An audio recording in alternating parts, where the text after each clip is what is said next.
బంగారు నగలు తాకట్టు పెట్టబోతున్నారా? వద్దు. తక్కువ డబ్బులు ఎక్కువ వడ్డీ ఎందుకు? సింపుల్గా శ్రీ స్టార్ గోల్డ్ కంపెనీకి రండి. German technology, purity check, best online రేట్లో అమ్మి 2 minutesలో క్యాష్ని ఇంటికి తీసుకువెళ్ళండి. ప్రశాంతంగా ఉండండి. పాకిస్తాన్ మాజీ ప్రధాని ఫేమస్ క్రికెటర్ ఇమ్రాన్ ఖాన్ చనిపోయాడంటూ అతని కుటుంబ సభ్యులు రావల్పిండి జైలు ముంగట చాలా రోజుల నుంచి నిరసన చేస్తున్నారు. అక్కడ అతన్ని చూపించండి మాకు అని చెప్పేసి నిరీక్షణ చేస్తున్నారు. సో మరి ఎందుకు చనిపోయాడంటూ వీళ్ళకి అనుమానాలు వచ్చినాయి, ఎందుకు ఆ స్థాయిలో వాళ్ళు నిరసన చేస్తున్నారంటే, మామూలుగా ఇతను మాజీ ప్రధాని కాబట్టి వారానికి ఒకసారో 15 రోజులకు ఒకసారో వీళ్ళ కుటుంబ సభ్యులు జైలుకి వెళ్ళి అతనితో మాట్లాడుతుండే. వీళ్ళ 3 సిస్టర్స్ ఉంటారు. సో వాళ్ళు జైలుకి వెళ్ళి మాట్లాడుతుంటుండే. తర్వాత ఇంటిలో అన్నటువంటి ఫుడ్ అతనికి వెళ్ళి పెడుతుంటుండే. ఎవరితో మాట్లాడాలంటే ఫోన్ ద్వారా మాట్లాడుతుంటుండే. కాబట్టి ఇప్పుడేమైందంటే గత 4 వారాల నుంచి, అంటే దాదాపు 1 నెల నుంచి వెళ్ళి వీళ్ళను లోపలికి అలో చేస్తలేరు, మాట్లాడనిస్తలేరు. అంతకుముందు అంటే 4 వారాల కింద వీళ్ళు పోయి అక్కడ చూస్తే చాలా చిక్కిపోయి కొంచెం గాయాలైనటువంటి సిచ్యువేషన్ వల్ల కనబడేది. అప్పుడే వీళ్ళు నిరసన స్టార్ట్ చేశారు. కాకపోతే ఇప్పుడు అయితే మొత్తానికే వీళ్ళను అక్కడికి పోనిస్తలేరు.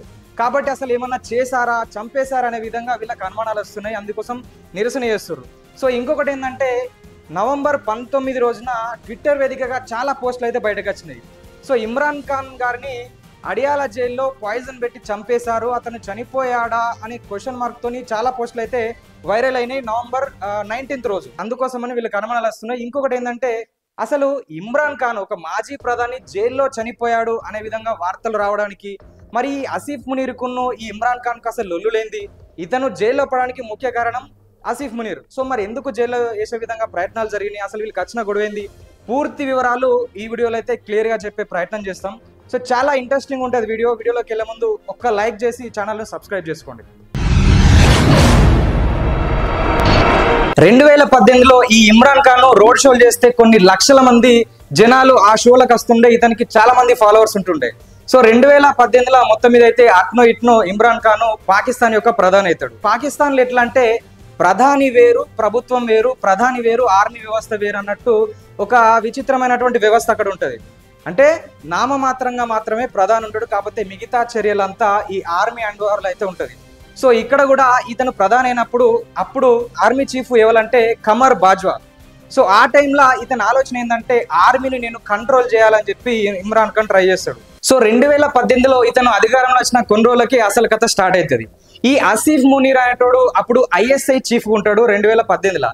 ఈ ఆసిఫ్ మునీర్ ఇమ్రాన్ ఖాన్ దగ్గరికి వచ్చి ఏమంటాడంటే, మీ వైఫ్ చాలా వరకు భూ కబ్జాలు చేస్తుంది, ఆక్రమణలు చేస్తుంది, తర్వాత కొన్ని సెటిల్మెంట్లు చేస్తుంది, చాలా మంది ఆఫీసర్లను ఇటు అటు చేస్తుంది, ఆమెను మీరు కంట్రోల్లో పెట్టుకోవాలని చెప్పి ఈ ఆసిఫ్ మునీర్ ఇమ్రాన్ ఖాన్తో అంటాడు.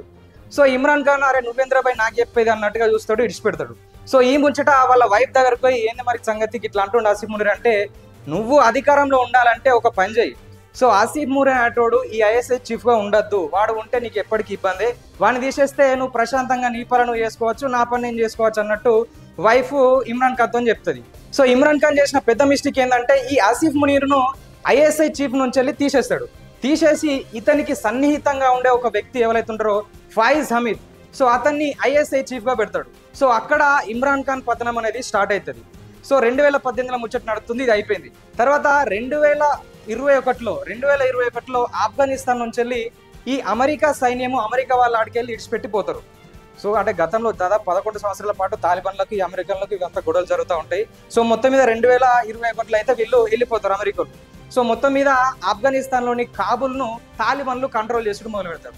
సో అదే టైంలో ఈ పాకిస్తాన్ ISI చీఫ్ ఎవరైతే ఉన్నారో ఈ ఫైజ్ హమీద్, ఈతన కాబుల్లోకి పోయి మంచిగా ఛాయ్ తాకుంటా ఫోటోలు పెడతాడు. ఇన్స్టాగ్రామ్లో, ట్విట్టర్లో, మామూలుగా ట్విట్టర్ వేదికలా పోస్టులు పెడతాడు. ఏమనంటే everything is okay over here, అంటే ఇక్కడ అంత మంచిగానే ఉంది అని మంచి మంచి పోజులు పెట్టి ఫోటోలు దిగి సోషల్ మీడియాలో ఇడిచి పెడతాడు. సో ఈ ఫోటోలు ఈ పోస్టులు అనేది అమెరికాలు చూస్తారు. అమెరికాలు చూసి వాళ్ళు ఏమంటారంటే, సో ఈ తాలిబాన్లు మాకు ఆపోజిట్ అవడానికి, మేము అక్కడి నుంచి వెళ్ళొచ్చడానికి ప్రధాన కారణం ఈ పాకిస్తాన్ వాళ్ళే, వీళ్ళు వాళ్ళకు సపోర్ట్ చేసుడు ఏమంటే ఇట్లా జరిగిందని చెప్పి వాళ్ళు మనసులో పెట్టుకుంటారు. ఎవరు? అమెరికాలు.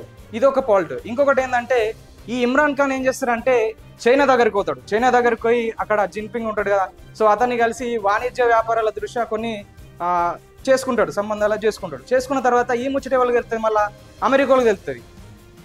సో అమెరికా నైజం ఏంది, ఎవ్వరు ఏం చేసినా మనతో చేయాలి, డీలింగ్స్ కావచ్చు, వ్యాపారాలు కావచ్చు, చైనా రష్యాలతో చేయొద్దని వీళ్ళ వాదన. ఎవరిది?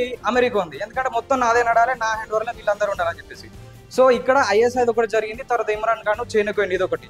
సో ఇది కాకుండా ఈ ఐఎస్ఐ చీఫ్ హమీద్ ఎవరైతే ఉన్నారో, సో ఈతన వల్ల ఈ గాజా హమాస్కు మధ్య, అంటే గాజాకు ఇజ్రాయెల్ హమాస్కి దాని లోలు జరిగే టైంలో సో ఈ హమీదు మళ్ళీ రష్యా పోతాడు. రష్యా పోయి మంచిగా ఫోటోలు దిగి ఏదో సంబంధాలు పెట్టుకున్నాము, ఏదో వాణిజ్య సంబంధించినటువంటి డీలింగ్ జర్నీ అని చెప్పేసి మళ్ళీ ఆయన సేమ్ ఫోటోలు సోషల్ మీడియాలో ఇడిచిపెడతాడు. సో ఇవన్నీ గమనిస్తారు ఎవరు? అమెరికోళ్ళు. కాబుల్ విషయం కావచ్చు, చైనా విషయం కావచ్చు, అటు రష్యా విషయం. సో ఇవన్నీ అమెరికాకు మింగుడు పడడం లేదు. సో ఈ టైంను యూజ్ చేసుకుంటానికి ఆసిఫ్ మునీర్ అయితే ముంగడికి వచ్చి అసలు ప్లాన్ రెడీ చేస్తాడు. అంటే ఈ ఇమ్రాన్ ఖాన్ మీద, హమీద్ మీద అమెరికోనికి పగ ఉంది, అమెరికోళ్లకు కోపం ఉంది, కాబట్టి దీన్ని మనం యూజ్ చేసుకుందామని సో అప్పంచెల్లి అమెరికాకు పోయి తన మాట్లాడు డీలింగ్ చేస్తాడు. సో వీళ్ళిద్దరికి అక్కడ లవ్ స్టార్ట్ అయిపోతుంది, ఆసిఫ్ మునీర్కును అమెరికోళ్లకు. సో అప్పంచెల్లి వీళ్ళకు మాట్లాడుకుంటూ ఏం చేద్దామని చెప్పి ఇవన్నీ నడుస్తున్నాయి. సో నెక్స్ట్ ఏంటంటే మొత్తం మీద అమెరికా యొక్క అండదండలతోని, ఇటు ఆర్మీలో ఉన్నటువంటి లింకులతోని, సో ఇవన్నీ కలిసి మళ్ళీ ఇంతకుముందు ఎవరైతే ఈ షరీఫ్ దేశం దాటి వెళ్ళిపోయిండు ప్రధాని, సో అతని యొక్క తమ్ముడిని మోటివేట్ చేసి నువ్వు నాకు సపోర్ట్ చేయి, నేను నిన్ను ప్రధానిగా నిలబెడతా, నువ్వు గెలుస్తావు, తర్వాత ఆర్మీ నా అండర్లోకి వస్తా అని చెప్పి మెల్లగా ప్లాన్ చేసి అటు షాబాజ్ షరీఫ్ను, అటు అమెరికోలను, ఈ ఆర్మీలను వీళ్ళందరి హ్యాండ్ ఓవర్లో పెట్టుకొని తన మీద ఎలిగేషన్స్ చేస్తాడు. ఏంది అంటే ఇమ్రాన్ ఖాన్ అధికారంలో ఉంటుండు, తన అనేక అవినీతులు చేస్తుండు, చాలా విధంగా లైంగికంగా వేరే వాళ్ళను చేస్తుండు, తర్వాత ఇలాంటి భూకంపకోణాలు కావచ్చు, మనీ లాండరింగ్ కావచ్చు, ఇవన్నీ నడుస్తున్నాయి. ఇదే కాక ఇమ్రాన్ ఖాన్ అంటే ప్రధాని వేరే దేశం పోయినప్పుడు అక్కడ వేరే దేశానికి సంబంధించిన వాళ్ళు చాలా గిఫ్ట్లు ఇస్తూ ఉంటారు. డైమండ్ రింగ్లు కావచ్చు, వాచ్లు కావచ్చు, బంగారం గొలుసులు కావచ్చు, ఇంకేదైనా ఇచ్చినప్పుడు ప్రధాని తీసుకొచ్చి అక్కడ హ్యాండ్ ఓవర్ చేయాల్సి ఉంటుంది, ఇక్కడైతే ప్రభుత్వం ఉంటుంది. కాకపోతే తన దుబాయ్లో వాటిని అమ్ముకొని ఆ క్యాష్ను వేరే విధంగా వాడుకుంటారు అని చెప్పేసి ఇట్లా చాలా కేసులు అయితే పడిపోతాయి.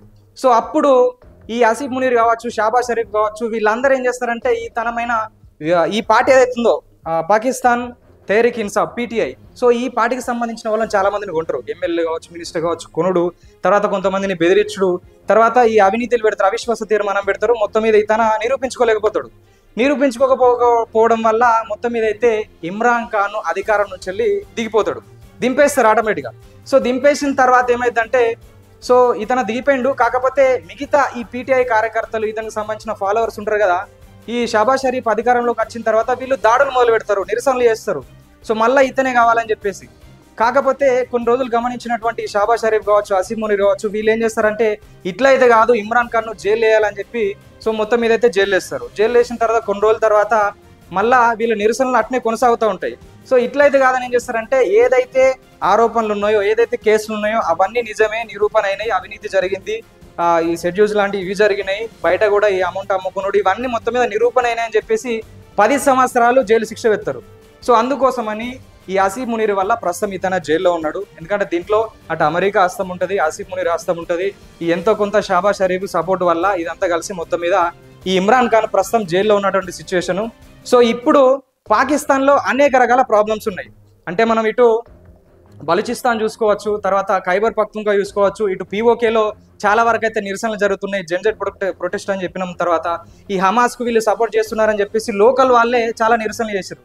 సో వీటన్నిటి దృష్ట్యా ఇప్పుడు ఈయన చనిపోయిండు అనే విషయం బయటకు వస్తే సో ఇంక సివిల్ వార్ అనేది వస్తుంది, అంతర్గతంగా చాలా గొడవలు వస్తాయి, ప్రభుత్వం అనేది కూలిపోతుంది అని చెప్పేసి వీళ్ళు ఈ వార్తను బయటకు తీసుకొస్తలేరు అని చెప్పి అయితే ప్రస్తుతం చర్చలు నడుస్తున్నాయి. మరి నిజంగానే అతను చనిపోయిండా?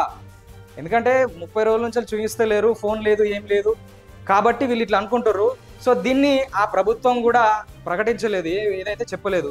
సో అంతర్జాతీయంగా ఉన్నటువంటి కొన్ని సంస్థలు కూడా ఆయన చనిపోయింది అని చెప్పేసి ఎవరు ధృవీకరించలేదు. సో మన ఇండియాకి సంబంధించినటువంటి నిఘా వ్యవస్థలు కూడా అక్కడ ఉంటాయి, కాకపోతే వాళ్ళు కూడా ఏం చెప్తలేరు. కాబట్టి పూర్తి స్థాయిలో అది బయట ఖచ్చితంగా మనం ఏం చెప్పలేము. కాకపోతే ఒక 20 రోజుల తర్వాతనో, నెల రోజుల తర్వాతనో ఈ ప్రాబ్లమ్స్ అన్ని క్లియర్ అయిన తర్వాత ఇమ్రాన్ ఖాన్కు హెల్త్ బాగాలేక అప్పుడు ఆయన కాలం చేసినాను, చచ్చిపోయినాను, ఏదో ఒకటి చెప్పి మెల్లగా వీళ్ళందరినీ నిర్బంధం పెట్టి చెప్పాలని చూస్తున్నట్టయితే తెలుస్తుంది.